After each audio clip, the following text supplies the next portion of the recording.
Freeman building, and MoDOT hopes to save the lives of drivers and work zone crews. KOAM News at 10 is next. Now at 10, the Joplin City Council decides on the future of the old Freeman building. Plus, residents in Carl Junction and Barton County pulled together after a strong spring storm rips through their communities. And Miami roads reopen after flooding, but park areas remain underwater. The mayor's concerns about dam releases. The 4 states' most watched news starts now. The Joplin City Council puts the fate of the old Freeman building up to a vote tonight. This is KOAM News at 10. I'm Dow Quick. The council voted on 2 emergency ordinances tonight, one to remove asbestos at the property and another to demolish the building on South Sargent. These ordinances are listed as an emergency for the immediate preservation of public health and welfare. Both emergency ordinances passed unanimously. Last August, a city effort to use federal grant funds to demolish the building was unsuccessful. The plan now is to demolish the building, then building 2 level duplexes for veterans and seniors. The Economic Security Corporation will work with Habitat for Humanity on that project. It would cost like several millions of dollars just to get it to working order, to be honest. I mean, all the windows to be replaced, structural issues that might be in the building. It's just, it's honestly more of an investment that's just not worth taking. The total cost for demolition and asbestos removal is estimated at more than $400,000. Meteorologist Lindsay Gaffney joins us now with our first look at the weather.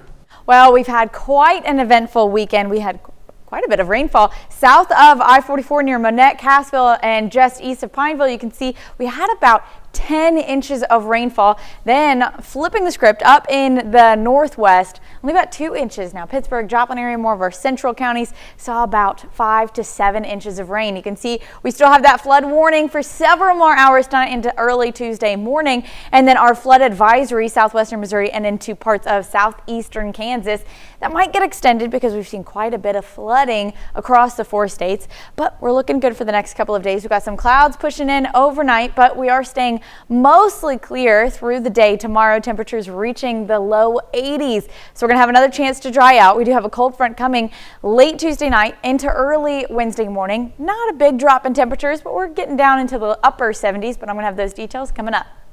We'll see you soon. Residents of Carl Junction have begun to clean up the debris from the heavy winds that tore through town yesterday.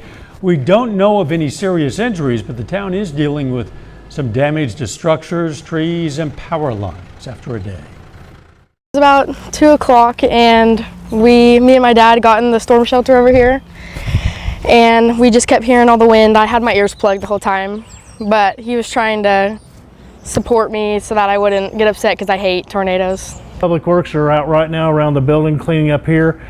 Last night they made sure all the roads, there was a couple of trees down, one out at Barbrook and Tanglewood, and a couple here in power lines down. They made sure that those areas were cleared and secured, and so that emergency vehicles could get through.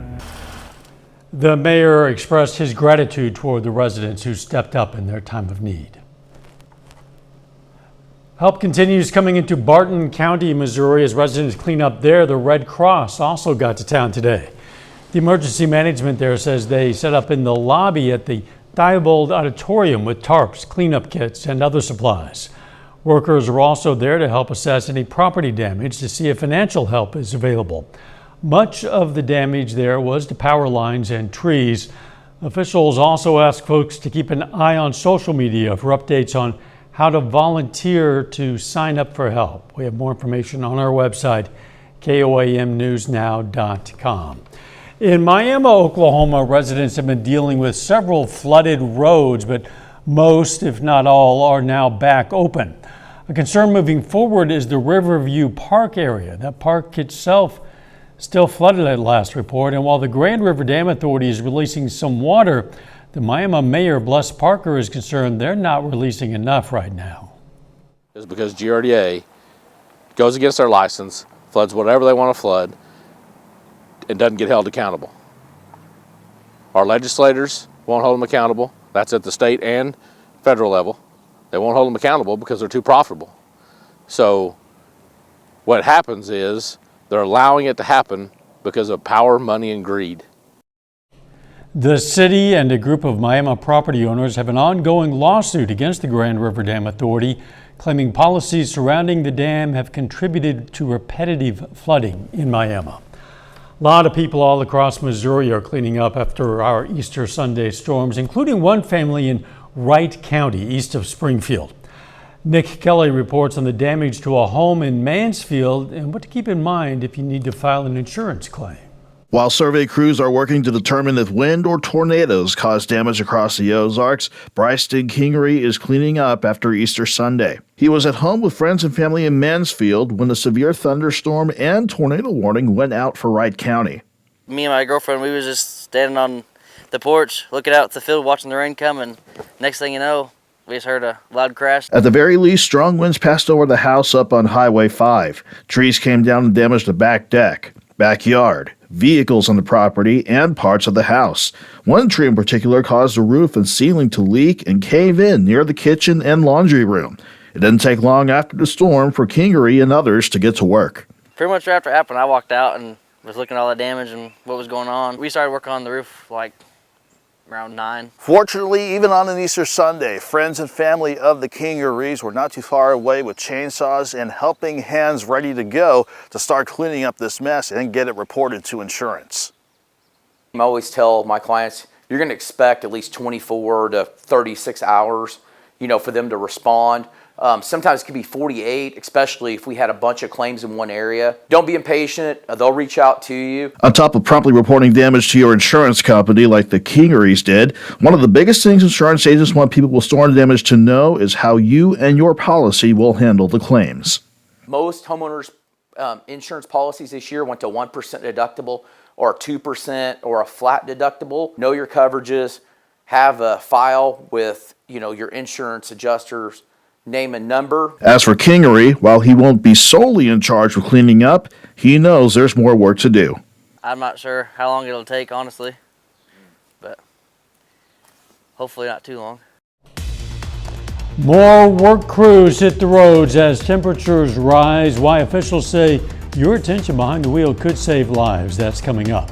But up first, Catholics across the country mourn the passing of Pope Francis. Catholics all around the globe and of course right here in the U.S. are remembering Pope Francis and celebrating his life and impact on the world. As Christian Benavides reports, many say his legacy of acceptance and love will live on in the future of the church. A portrait of Pope Francis is displayed in St. Patrick's Cathedral in New York City, where Catholics are coming to mourn his death. He was an example of loving everyone, no matter who you were.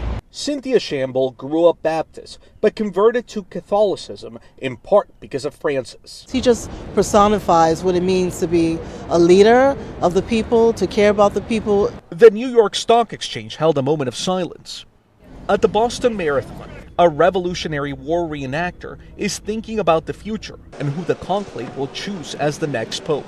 Hopefully they'll make a good choice, because our world needs a little more openness and a little more acceptance. The next pope is unlikely to be from the U.S., but Yanette Lopez says the future of the church is in God's hands. It's going to be another blessing like the 266 we've had up to now. Law student Robert Corbello III met Pope Francis in 2018 and had a 15-minute conversation with him in the middle of thousands of followers.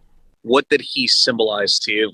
He really focused on, living in the now and just really, feeling God in the present moment. That I always try to do that when I'm in these kind of these moments of change and just trying to find that community connection. Pope Francis visited the U.S. for 6 days in 2015, making stops in Washington, D.C., New York, and Philadelphia. Christian Benavides, CBS News, Miami. Area Catholic schools and churches are sharing prayers and messages about the late pontiff. A social media post from Joplin Area Catholic School says in part, quote, "We give thanks for his life of service, humility, and devotion to Christ and his church." As the weather warms in our area, keep your eye out for an increasing number of road crews. To that point, MoDOT kicked off Work Zone Awareness Week with an event in Joplin today. The department joined with the Missouri Highway Patrol at the Joplin Regional Office to bring awareness to work zone safety, not just in terms of fines for drivers, but more importantly, the potential loss of life. It's something that we talk about every day, and you know, it's so important for us to do everything we can to make sure that our workers go home safe and that motorists can get through our work zone safely. So, you know, it's really important for us to take this opportunity and just, again, raise awareness with respect to work zone safety. In 2024, 23 people were killed in Missouri work zone crashes.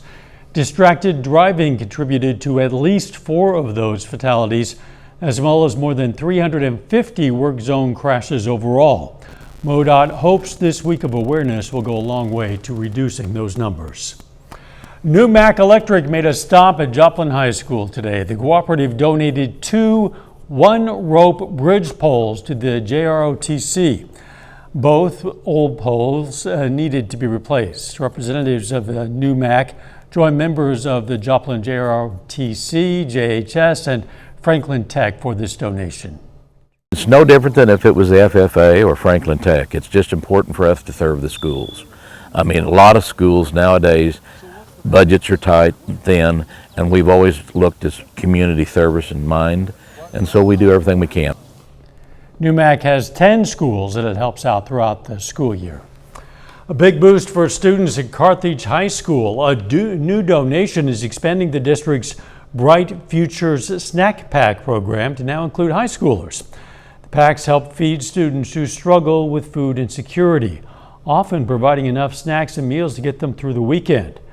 With this donation, hundreds of teens who might otherwise go hungry will now have a little more to eat and a lot more peace of mind. Community inspires itself, but in terms of the need and the things that happen out of the Bright Futures programs, both starting at the kindergarten level now all the way through the high school, it's great, wonderful work, and the volunteers who help make that happen, that's the magic that takes place, and those are people from around this area. The announcement was made at the 6th grade center gym, marking a major step forward in supporting local families in need. Lindsay returns with a complete look at your forecast, and a little bit later, a middle school principal in Kansas prepares to deliver a different type of education in a different type of field. 25s on all your home improvement needs.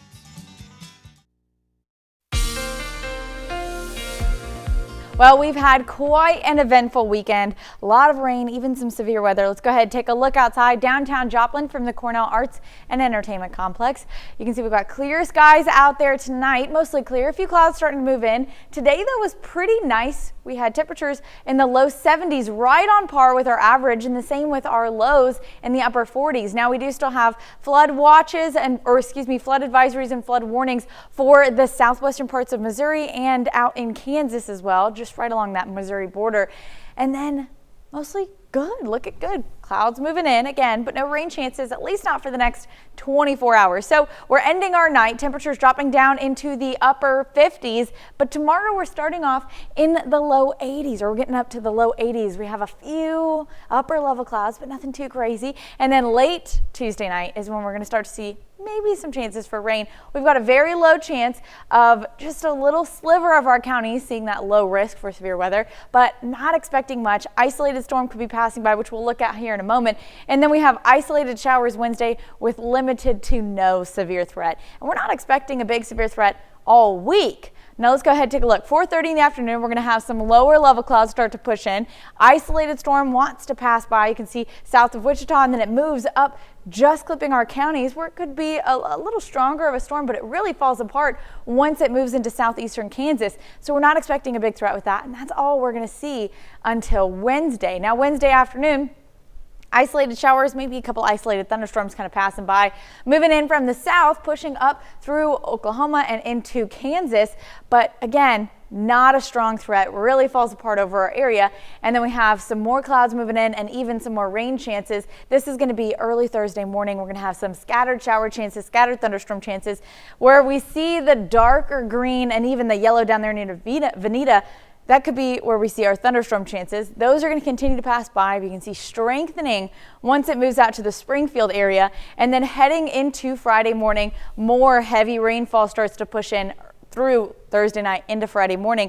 That continues to push off to the southeast, and we're clear by early Friday afternoon. Now we do have more rain chances picking back up. That's going to be Friday night and into Saturday night.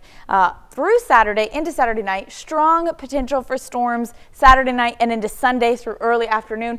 That could be where we see the strongest chance for strong storms, but still not looking at a huge severe threat all the way through early next week. And you can see temperatures remain rather mild in the 70s, mid 70s across the weekend, and then even a couple of days there in the 80s. So not looking too bad, but we do have one more good day before we start to see some isolated and scattered thunderstorm chances returning to the 4 states. Lindsay, thanks. Still ahead, Pitt State men's basketball has a couple of major roster changes, and Webb City and Fort Scott square off on the baseball diamond. John Dales has those stories and more up next. At US Cellular, we're celebrating our at Roper Honda. We are over a month into the high school baseball season here in the 4 states, and in Kansas Class 4A, Fort Scott is quickly emerging as a contender to make a deep postseason run. The Tigers are off to a 12-2 start through their first 14 games. Fort Scott High School baseball goes across state lines to face Webb City today, who's 7-8 so far this year. The Cardinals waste no time getting things started at the plate. Bottom of the first. 1 out, Carson Myers with a frozen rope into center for a base hit. 1 batter later, Brock Renfro at the plate. He hammers this pitch into the gap in right center. Myers will score the first run of the game. Webb City leads 1-0 on the RBI double. Later in the inning, Mason Young sends it through the hole between first and second and into right. Renfro scores. It's 2-0 Cardinals. Now we go to the second. Luke Beverlin rips it past a diving attempt from the third baseman into left. Myers will score his second run of the game. That puts Webb City in front 5-0. The Cardinals ride that hot start to a shutout victory. They take down Fort Scott. Final score 7-0. Well, the offseason has been eventful for Pittsburgh State men's basketball. After getting knocked out of the MIAA tournament in the semifinals, the Conference Player of the Year, Jordan Friesen, announces he'd enter the transfer portal with the opportunity to return to PSU. Now this weekend, Friesen announces on social media he won't be coming back to the Gorillas. He's committed to Chattanooga, who plays at the Division I level and won the NIT earlier this month.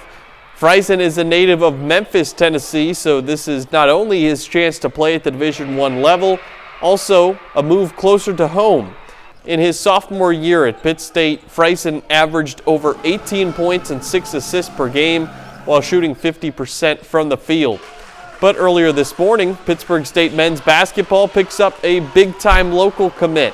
Galena High School senior Jack Perry announces on social media he is committed to the Gorillas. Perry was named the 3A Player of the Year by Sports in Kansas.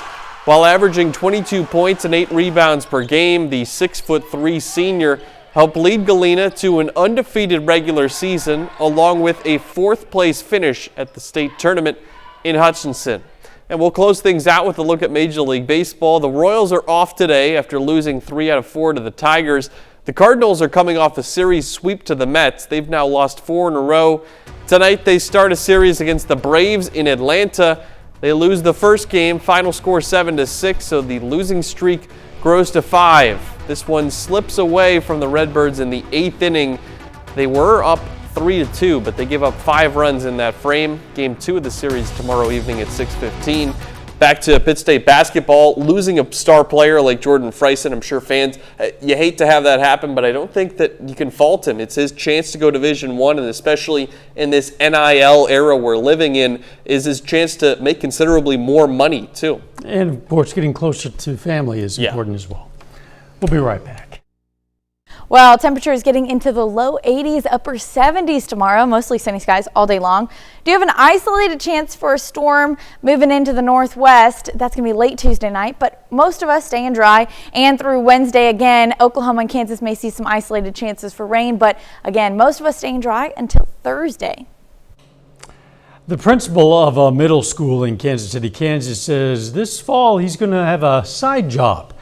And as Fernandez Silva reports, it's one you might not expect from someone who's devoted his life to education.